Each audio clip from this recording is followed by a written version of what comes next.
पिछले टॉपिक में हमने ऑर्थो पैरामीटर डायरेक्ट के लिए बोरलैंड का नियम यहाँ तक देखा। इसके बाद में आती है कि बेंजीन डाइअमोनियम क्लोराइड का निर्माण।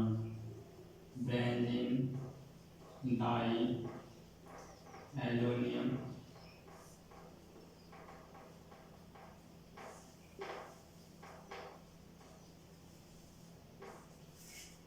बेंजीन डाइअमोनियम क्लोराइड का निर्माण कैसे करते हैं। तो ये होती है एनिलीन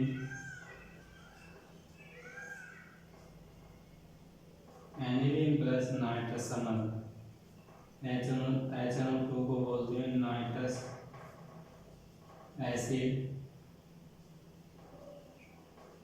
इसको ऐसे लिख दिया प्लस HCl से कराएंगे तो 0 से 5 डिग्री सेंटीग्रेड पर NaNO2 प्लस HCl की उपस्थिति में एक जल का अणु यहाँ से निकल जाएगा, एक जल का अणु यहाँ से निकल जाएगा। तो हमें प्राप्त क्या होगा,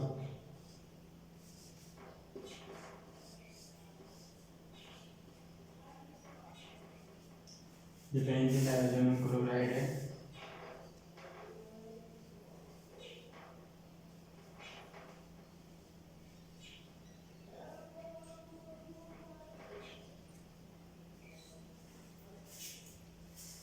जब एनिलीन की क्रिया NaNO2 मतलब HNO2 नाइट्रस एसिड से व HCl से कराते हैं 0 से 5 डिग्री सेंटीग्रेड तापमान पर NaNO2 प्लस HCl की उपस्थिति में बेंजीन डाइअमोनियम क्लोराइड का निर्माण होता है। प्लस में यहाँ निकल जाएगा 2H2O।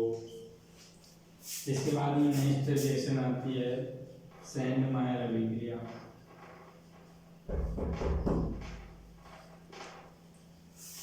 सैंडमायर अभिक्रिया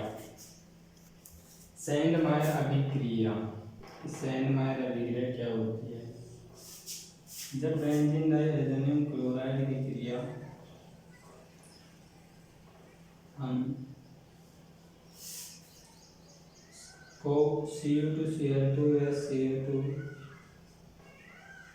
Cu2Cr2 से कराते हैं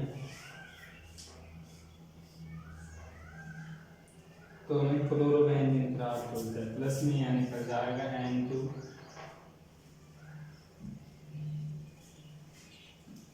प्लस HCl, ये निकल जाएगा। इसके बाद में गाटरमान अभिक्रिया आती है।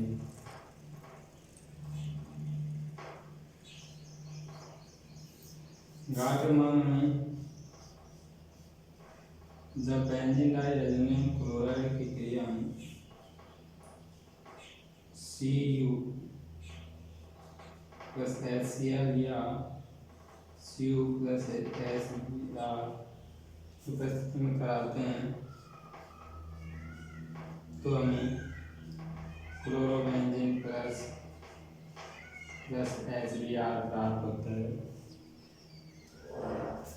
ये गाटरमान अभिक्रिया हो गई। इसके बाद में आती है आयोडोबेंजीन का निर्माण।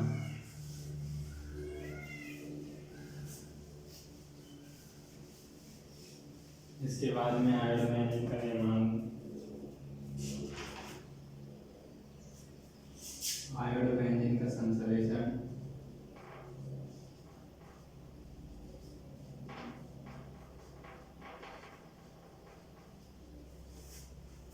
जब बेंजीन डाइअमोनियम क्लोराइड की क्रिया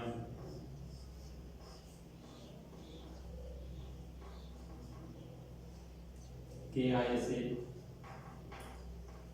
एक्वसई जगह Ki से कराते हैं तो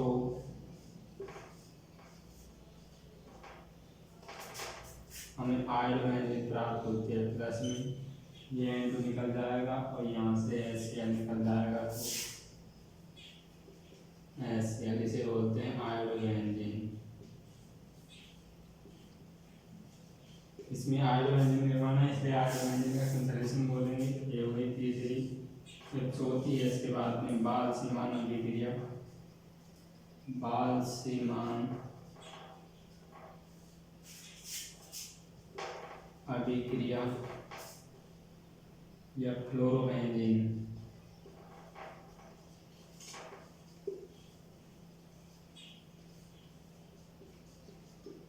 संश्लेषण या फ्लोरोबेंजीन का संश्लेषण जब बेंजीन हाइड्रोजन क्लोराइड की क्रिया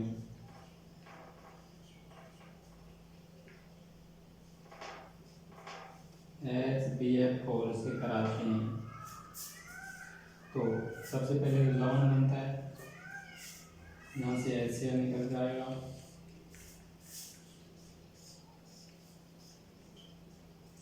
N2BF4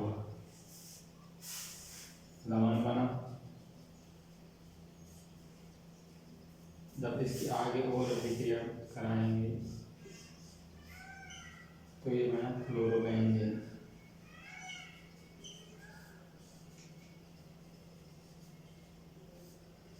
plus BF3 plus N2। हाइड्रोबेंजीन में जब बेंजीन डाइऑक्साइड क्लोराइड की क्रिया हम KI से चलिए KI से कराते हैं तो हमें हाइड्रोबेंजीन का निर्माण होता है। इसलिए हाइड्रोबेंजीन संश्लेषण बोलते हैं। बारहसीमान अभिक्रिया के नाम से जानते हैं, इसे फ्लोरोबेंजीन का संश्लेषण भी बोलते हैं। नीचे की जब बेंजीन डाइऑक्साइड क्लोराइड की क्रिया HBF4 से कराते हैं तो सबसे पहले लवण बनता है। लवण बनने के बाद में आगे फ्लोरोबेंजीन का निर्माण होता है, इसलिए इसे फ्लोरोबेंजीन का संश्लेषण या बारहसीमान अभिक्रिया भी कहते हैं। जब हम हैलोजन से क्रिया, जब एल्केनों की क्रिया हम CH3CH3 की क्रिया हम ब्रोमीन से कराते हैं, CCl और के ब्रोमीन से कराते हैं तो हमें डाई हैलाइड प्राप्त होता है। डाई हैलाइड का मतलब हो गया कि दो हैलाइड प्राप्त होते हैं, 1,2-डाइक्लोरो एथेन प्राप्त होता है। जब एल्केनों की क्रिया CCl को ब्रोमीन कराते हैं तो 1,2-डाइक्लोरो एथेन प्राप्त होता है। इसके बाद में आता है अगला topic Markovnikov of onion. Markovnikov of onion दिया, मार्कोनी ऑफ अनियन। जब असममित हाइड्रोकार्बन पर हाइड्रोजन का योग कराते हैं तो हाइड्रोजन वहाँ जाता है जिस कार्बन परमाणु पर हाइड्रोजन की संख्या अधिक हो तथा एलाइड हो जाता है जिस कार्बन परमाणु पर हाइड्रोजन की संख्या कम हो वहाँ हैलोजन जाता है। हाँ जी, CH3CH2CH3 इसकी क्रिया हम HCl से कराएंगे। मार्कोनी ऑफ अनियन ने हम दिया कि जब असममित असंतृप्त, इसको दो बराबर भागों में बांट सकते हैं, इसलिए हो गया ये असंतृप्त हाइड्रोकार्बन कार्बन और हाइड्रोजन से मिलकर बने होते हैं हाइड्रोकार्बन की क्रिया हम हाइड्रोजन हैलाइड से, हाइड्रोजन हो गया और हैलाइड में F शेप गैर है, फर्क सत्ता में से कुछ भी हो सकता है, तो इसे बोलेंगे हाइड्रोजन हैलाइड से कराते हैं। तो हाइड्रोजन तो वहाँ जाता है जिस कार्बन परमाणु पर हाइड्रोजन की संख्या अधिक हो तथा हैलाइड वहाँ जाता है जिस कार्बन परमाणु पर, मतलब ये है कि CH से CH2 है। मार्कोनी ऑफ अनियन नियम दिया कि जैसे असममित असंतृप्त हाइड्रोकार्बन है, ये असममित है, यहाँ पर डबल बॉन्ड है, असममित हाइड्रोकार्बन पर हाइड्रोजन हैलाइड का योग कराते हैं तो हाइड्रोजन तो वह जाता है जिस कार्बन परमाणु पर हाइड्रोजन संख्या अधिक हो तथा हैलाइड वह जाता है जिस कार्बन परमाणु पर हाइड्रोजन संख्या कम हो। ये है मार्कोनी ऑफ अनियन। CH3CH, अभी क्लोरीन यहाँ जाएगा तो ये यहाँ मिल जाएगा। उसके बाद में ये हाइड्रोजन Cl2 के पास आएगा तो ये हो जाएगा Cl3। इसे बोलेंगे 2-क्लोरो प्रोपेन PRपेन। अगला एग्जाम्पल है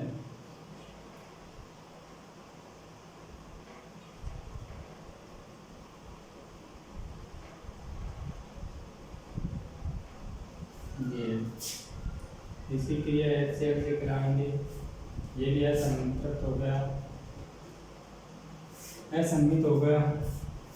तो इसकी क्रिया जब हम कराएंगे तो हाइड्रोजन तो बढ़ जाएगा, जिस कारण परमाणु पर हाइड्रोजन का अधिक होता है हैलाइड बढ़ जाता है, जिस कारण परमाणु पर हाइड्रोजन का कम। तो CH3 CH2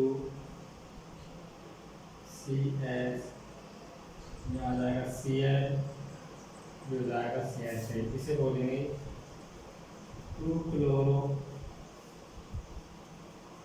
मेथैक्सोब्यूटेन।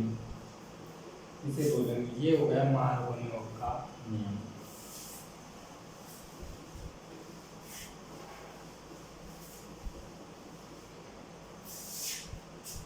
इसके बाद में आता है हाइड्रोजन विनिमय।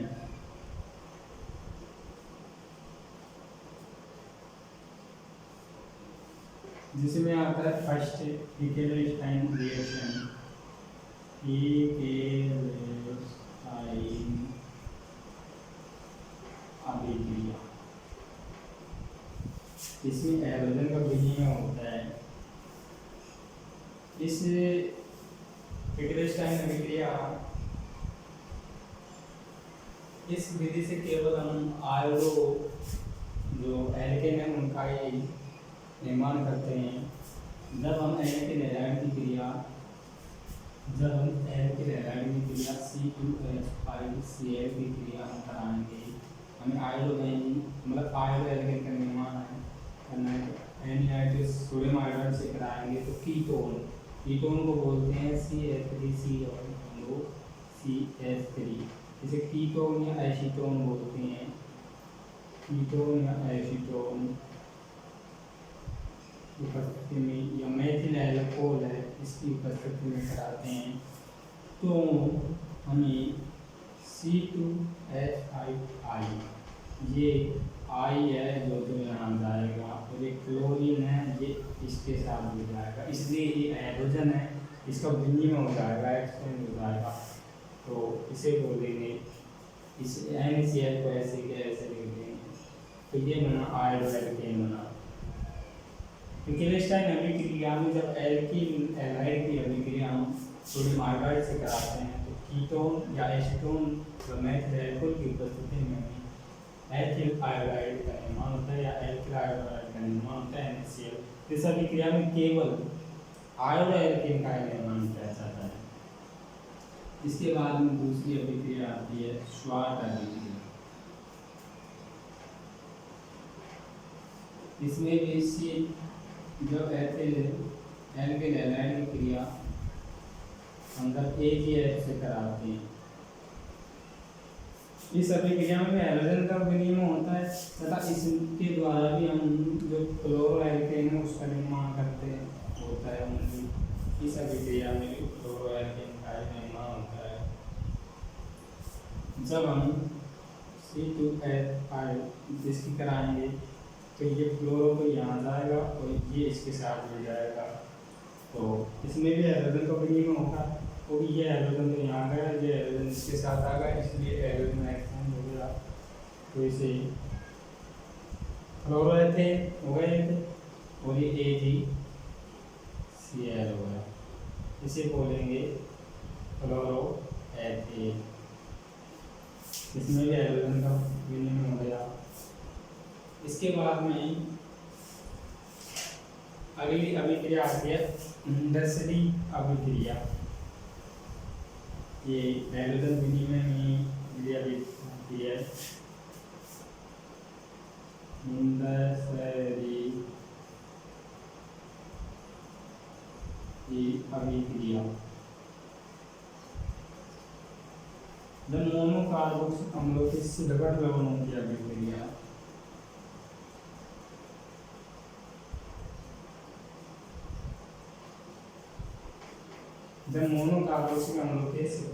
की अभिक्रिया ब्रोमीन से कराते हैं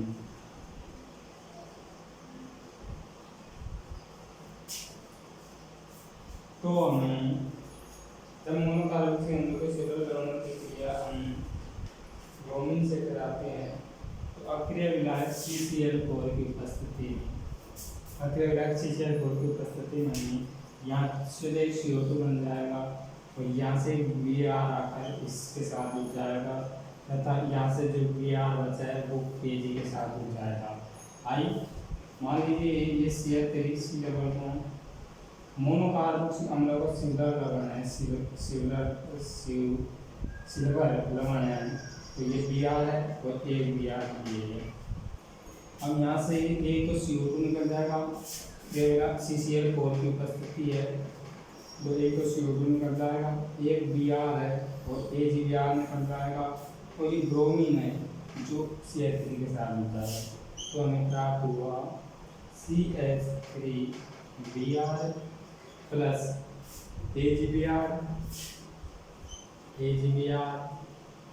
प्लस प्राप्त हुआ हमें CO2 तथा AgBr होगा CO2 और ये प्राप्त हुआ। इसमें L की लब्धि 60 से 60% लब्धि प्राप्त होती है। ये यूनिवर्सिटी का विक्रिया था मोनोकार्बोक्सिलिक अम्लों के सिल्वर लवणों की अभिक्रिया हम ब्रोमीन से कराते हैं तो CCl4 की उपस्थिति है। CCl4 कार्बन डाइऑक्साइड बोलते हैं इसे। मोनोकार्बोक्सिलिक मतलब सिल्वर लवण है, कार्बोक्सिलिक अम्लों के सिल्वर लवण है, इसकी क्रिया ब्रोमीन से कराती है तो हमें एक तो एल्किल हैलाइड प्राप्त हुआ AgBr और CO2, इसकी लब्धि 40 से 50% प्राप्त होती है। इस अभिक्रिया को बोलते हैं मिश्रित अभिक्रिया।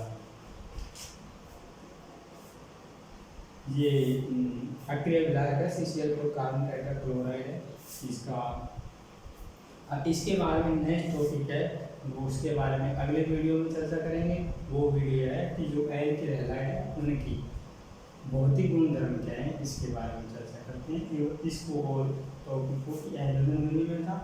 इसमें फर्स्ट था कि जो एक्लेस्टाइन अभिक्रिया थी, एक्लेस्टाइन अभिक्रिया से केवल हम आयोडोबेंजीन मतलब आयोडो एल्किन का निर्माण कर सकते हैं। जब हमने एल्किल हैलाइड की अभिक्रिया कराई सोडियम आयोडाइड से कराई तो कीटोन और मैथिल एल्कोहल की उपस्थिति में हमने जो आयोडो एल्केन है उसका निर्माण किया तथा इसमें जो एक्सचेंज हो गया तथा Na आई था उसमें से Na और Cl बाहर निकल गया तथा दूसरी आई थी इसके बाद में स्वाट अभिक्रिया में केवल क्लोरोएल्केन का निर्माण कर सकते हैं। अब स्वाट अभिक्रिया में जब AgF से एल्किल हैलाइड की अभिक्रिया कराई तो इसमें भी एक्सचेंज हो गया तथा क्लोरोएल्केन प्राप्त हुआ। इसके बाद में तीसरी रिएक्शन आई कि यूनिवर्सिटी का अभिक्रिया जो मोनोकार्बोक्सिलिक अम्लों के सिल्वर लवणों की अभिक्रिया हमने कराई। अक्रिय विलायक CCl4 की उपस्थिति में कराई, ब्रोमीन से कराई तो हमें जो एल्किल जो ब्रोमीन है वो प्राप्त हुआ, प्लस में AgBr प्राप्त हुआ और CO2 प्राप्त हुआ जिसकी लब्धि 40 से 60% प्राप्त हुई। इसे यूनिवर्सिटी का अभिक्रिया कहते हैं। अगले टॉपिक में हम एल्किल हैलाइड है उनके भौतिक